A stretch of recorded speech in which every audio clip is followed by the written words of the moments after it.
السلام علیکم ورحمۃ اللہ وبرکاتہ۔ بہت سے لوگ جب سورۃ الناس کو پڑھتے ہیں تو کچھ غلطیاں ضرور کرتے ہیں، تو آئیے ہم کچھ غلطیوں کی نشاندہی کرتے ہیں اور ان غلطیوں کو ٹھیک کرنے کی کوشش کرتے ہیں۔ اعوذ باللہ من الشیطان الرجیم، بسم اللہ الرحمن الرحیم۔ قوف مستعلیہ حروف میں سے ہے۔ مستعلیہ ان حروف کو کہتے ہیں جو کہ قرآن پاک میں موٹے پڑھے جاتے ہیں، اور لام ساکن ہے۔ لام ساکن کو جب ہم ادا کریں گے تو یہ خیال کریں گے کہ یہاں پر قلقلہ نہ ہو۔ قلقلہ کیسے ہوتا ہے؟ جیسے کچھ لوگ پڑھتے ہیں قل قل، تو یہ قلقلہ ہو جائے گا۔ جب ہم لام کو ادا کریں گے تو جہاں لام کو ادا کرتے ہوئے ہماری زبان ٹچ ہوگی وہیں پر کچھ لمحے کے لیے زبان کو روک کر رکھیں گے تو پھر قلقلہ نہیں ہوگا۔ جیسے قل قل، اس طرح ادا کرنے سے قلقلہ نہیں ہوگا۔ قل اعوذ قل اعوذ، پہلے حمزہ کی آواز آئے گی، پھر عین کی آواز آئے گی۔ عین حروف ہلکی ہے، حلق کے درمیان سے ادا ہوتا ہے۔ واو ساکن سے پہلے پیش ہو تو واو مدہ ہوتا ہے۔ واو مدہ کو ایک الف کے برابر کھینچ کر پڑھتے ہیں۔ ایک الف کہتے ہیں جتنی دیر تک ہم اپنی ایک کھلی انگلی کو بند کرتے ہیں اتنی دیر تک کھینچ کر پڑھنے کو۔ ذال کو نرمی سے ادا کریں گے۔ ذال کو ادا کرتے ہوئے ہماری زبان کی ٹپ اوپر والے سامنے کے جو دو دانت ہیں وہاں پر نرمی سے ٹچ کریں گے تو ذال ادا ہوگا۔ اعوذ برب الناس، با کے نیچے زیر ہے، زبر زیر اور پیش والے حروف کھینچے نہیں جاتے۔ را کو موٹا پڑھتے ہیں کیونکہ را کے اوپر زبر ہے۔ را کو با کے ساتھ مضبوطی سے ملائیں گے کیونکہ با کے اوپر تشدید ہے۔ تشدید والا حرف ذرا مضبوطی کے ساتھ ذرا رک کر پڑھتے ہیں۔ برب الناس نہیں کریں گے، برب الناس، یعنی کہ با کو مضبوطی سے پڑھیں گے۔ پھر با کو نون کے ساتھ مضبوطی سے ملائیں گے کیونکہ نون کے اوپر تشدید ہے۔ جب بھی قرآن پاک میں نون کے اوپر تشدید ہوتا ہے تو وہاں پر ہم غنہ کرتے ہیں۔ غنہ کہتے ہیں 2 سیکنڈ کے لیے نون کی آواز کو ناک میں روک کر رکھنا، چھپا کر رکھنا۔ پھر خالی الف سے پہلے زبر ہے تو الف مدہ ہے، ایک الف کے برابر کھینچ کر پڑھیں گے، یعنی کہ جتنی دیر تک اپنی ایک کھلی انگلی کو بند کریں گے اتنی دیر تک کھینچ کر پڑھیں گے۔ تو پہلے غنہ پھر ایک الف کی مقدار۔ سین کے نیچے زیر ہے، آگے وقف کی علامت ہے۔ وقف کہتے ہیں سانس اور آواز دونوں کو روک کر پڑھنے سے رک جانا۔ جب ہم پڑھنے سے رکیں گے تو پھر سین کو ساکن کر کے رکیں گے۔ جب ہم سین کو ساکن کریں گے تو یہاں پر ہمس ہوگا، یعنی کہ آواز جاری رہے گی اور آواز میں نرمی ہوگی۔ قل اعوذ برب الناس،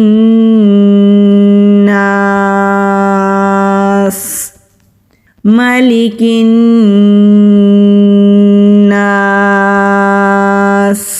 میم کے اوپر زبر کھینچنا نہیں، لام کے نیچے زیر کھینچنا نہیں۔ کاف باریک ہے، نون پر پھر غنہ ہوگا اور خالی الف سے پہلے زبر ہے، الف مدہ ہوگا۔ سین کو ساکن کر کے رکیں گے تو نرمی سے رکیں گے۔ الہ الناس،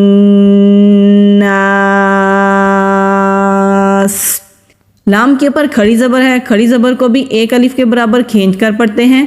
ہا حروف ہلکی ہے، حلق کا جو بالکل نیچے والا سینے کی طرف والا حصہ ہے وہاں سے یہ ہا ادا ہوتا ہے اور ہمارا پیٹ بھی ساتھ ہلے گا۔ ہا کو نون کے ساتھ مضبوطی سے ملانا ہے، پھر نون پر غنہ اور الف مدہ۔ الہ الناس، من شر نون ساکن کے بعد شین آ رہا ہے۔ جب نون ساکن کے بعد شین آتا ہے وہاں پر اخفا کرتے ہیں۔ غنہ میں ہم اپنی زبان کو اوپر تالو کے ساتھ ٹچ کرتے ہیں، لیکن جب ہم اخفا کریں گے تو زبان کو ہم نیچے اپنی ہی جگہ پر رکھیں گے، کہیں سائیڈوں پر نہیں لگائیں گے، نہ ہی اوپر کہیں ٹچ ہوگی۔ آواز کو ناک میں لے کر جائیں گے 2 سیکنڈ کے لیے۔ یہ اخفا اور غنہ کا فرق ہے کہ اخفا میں زبان کہیں بھی ٹچ نہیں ہوگی۔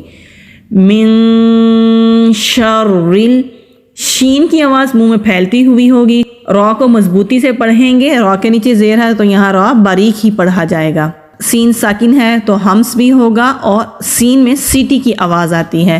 یہاں بھی واو کے اوپر زبر ہے، خالی الف سے پہلے زبر ہے تو الف مدہ ہے، ایک الف کے برابر کھینچ کر پڑھیں گے۔ یہاں چھوٹا سا 5 عربی میں لکھا ہوا ہے اور لام الف لا لکھا ہوا ہے۔ یہاں جب دونوں علامتیں اکٹھی آ جاتی ہیں تو پھر یہاں پر نہ رکنا بہتر ہوتا ہے، تو یہاں پر ہم نہیں رکیں گے۔ خ مستعلیہ حروف میں سے ہے، یعنی کہ موٹے حروف میں سے ہے تو موٹا پڑھیں گے، اور حروف حلقی بھی ہے، حلق کے درمیان سے خ ادا ہوتا ہے۔ خ کو نون کے ساتھ مضبوطی سے ملائیں گے اور نون پر غنہ ہوگا، الف مدہ ہے۔ من شر الوسواس الخناس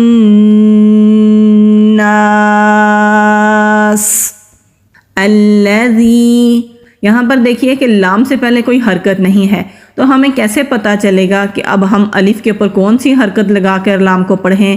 اس رول کو حمزۃ الوصل کہتے ہیں، حمزہ کہتے ہیں حمزہ کو، اور وصل کا مطلب ہوتا ہے ملا کر پڑھنا۔ تو جب قرآن پاک میں لام کے اوپر زبر ہوتی ہے تو اس سے پہلے الف خالی ہوتا ہے، تو ہم یہی شو کرتے ہیں کہ جیسا کہ الف کے اوپر زبر ہے، تو لام سے پہلے جب بھی خالی الف ہوگا وہاں پر ہمیشہ زبر لگا کر ہی پڑھا جائے گا۔ تو یہاں پر بھی کیونکہ خالی الف ہے تو ہم حمزۃ الوصل کریں گے، یعنی کہ خالی الف کے اوپر زبر لگا کر پڑھیں گے۔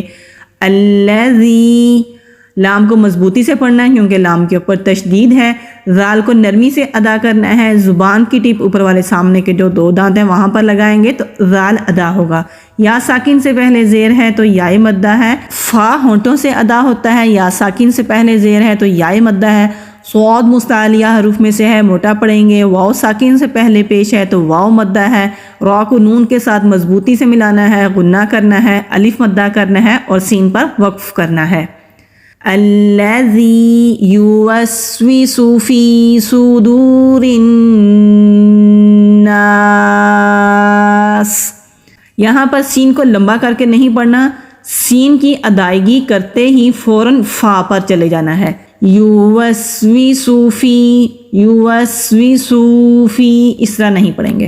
جیم کو نون کے ساتھ ملانا ہے مضبوطی کے ساتھ، کیونکہ نون کے اوپر تشدید ہے تو غنہ کریں گے۔ تا کو کھینچنا نہیں ہے، من الجنۃ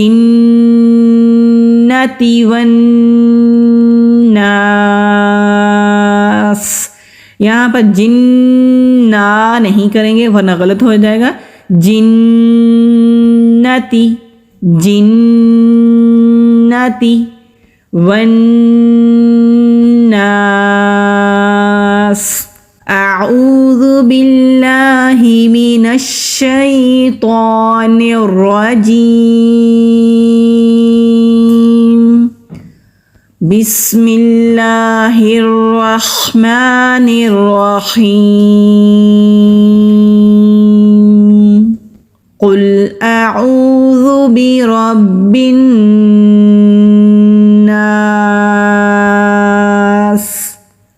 ملک الناس،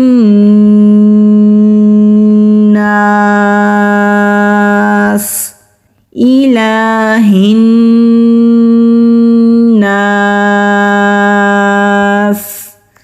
من شر الوسواس الخناس